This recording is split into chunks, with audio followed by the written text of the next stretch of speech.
Le ministre des Armées l'a clairement exprimé lors de ses vœux aux armées en ce tout début d'année. Cette loi de programmation militaire 2024-2030, c'est une loi de modernisation et de transformation de nos armées. C'est bien sûr vrai pour l'innovation qui doit nous permettre d'investir les nouveaux champs de conflictualité, l'espace, les fonds marins, la lutte informationnelle, le spectre électromagnétique. Et c'est également vrai dans le domaine de l'investissement sur les technologies qui doit nous permettre de faire face aux menaces tant actuelles que futures.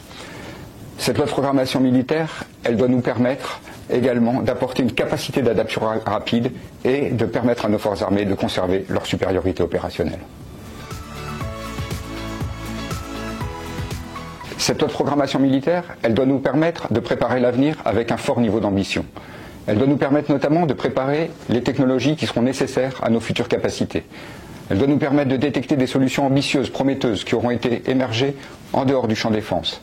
Elle doit nous permettre également de soutenir des technologies émergentes, porteuses de ruptures potentielles. Et enfin, elle doit nous permettre d'éviter toute surprise stratégique. Pour cela, des investissements forts et résolus seront faits sur un choix de domaines technologiques prioritaires qui ont été identifiés.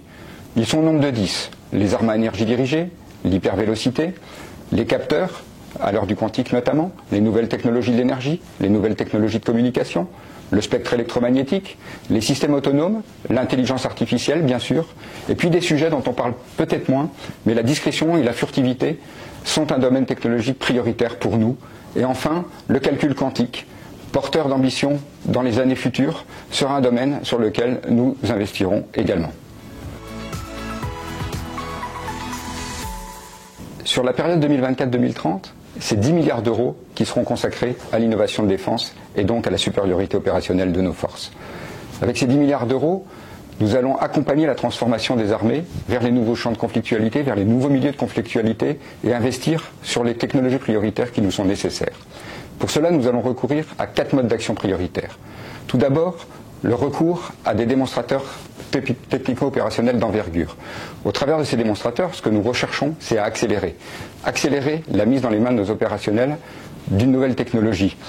Par ces démonstrateurs, nous évitons en effet le développement séparé de briques technologiques, mais nous prenons en compte l'aspect système de manière à fournir une première capacité et avoir un premier retour sur quelque chose qui ne traitera pas forcément 100% des exigences, mais fournira peut-être 90% des capacités dans un délai beaucoup plus rapide. Le deuxième mode d'action, ça va être le soutien de technologies émergentes, de manière à explorer les ruptures potentielles qu'elles peuvent nous permettre. Ça sera bien sûr travailler avec des niveaux de technologie plutôt bas, plutôt peu matures, avec le monde académique, de manière à tirer le meilleur parti au bon moment et le plus tôt possible de ces potentielles ruptures. Et puis bien sûr, nous soutiendrons des filières que nous appelons les filières critiques, les filières de souveraineté, ces filières où nous disposons d'une avance indéniable, nous disposons de compétences et de performances technologiques qui sont un atout, un avantage, un temps d'avance. Nous soutiendrons ces filières. Et enfin, nous consacrerons bien sûr une partie de nos investissements à continuer à faire autrement, à continuer à casser les codes, à inventer de nouveaux modes de captation et de soutien des projets d'innovation. Cette démarche globale doit s'accompagner d'une action beaucoup moins financière, beaucoup moins technologique, qui consiste à créer l'environnement favorable à l'innovation.